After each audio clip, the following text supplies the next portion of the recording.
তো ক্ষতি হবে না, মালিক ইনকাম দিতে পারবো না, ইনকামের লস। এই যে খাটতেছি সারাদিন, এই যে 2 ট্রিপ মারতেছি। রাজধানী ঢাকায় সকাল থেকেই শুরু হয়েছে মুষলধারে বৃষ্টি। আজ বৃহস্পতিবার সকাল 7টা থেকে শুরু হওয়া এই বৃষ্টি এখনো পর্যন্ত থামেনি। বৃষ্টির ফলে গরম কমে গেলেও অনেক এলাকায় পানি জমে বাড়িয়েছে দুর্ভোগ।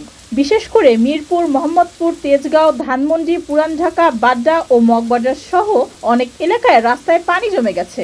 ফলে অফিসগামী মানুষ ও স্কুল পড়ুয়া শিক্ষার্থীদের পড়তে হচ্ছে চরম ভোগান্তিতে। সেই সঙ্গে রাজধানীতে দেখা গেছে ভয়াবহ যানজট।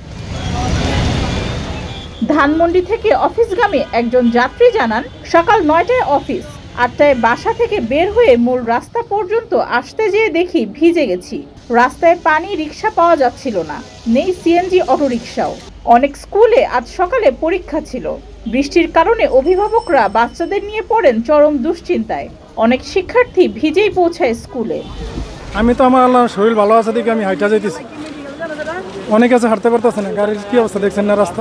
এই যে জামজটের ভিতরে আমরা পড়ে আছি, যাত্রীবাহী গাড়ি আছে, মালবাহী গাড়ি আছে, সবাই একটা কষ্টের ভিতরে। আমি প্রায় আধা ঘন্টা যাবো দাঁড়িয়েছি।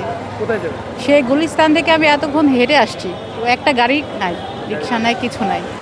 এদিকে বঙ্গোপসাগরে সৃষ্ট সুস্পষ্ট লঘুচাপের প্রভাবে রাজধানী ঢাকা সহ দেশের বিভিন্ন জায়গায় বৃষ্টি হচ্ছে।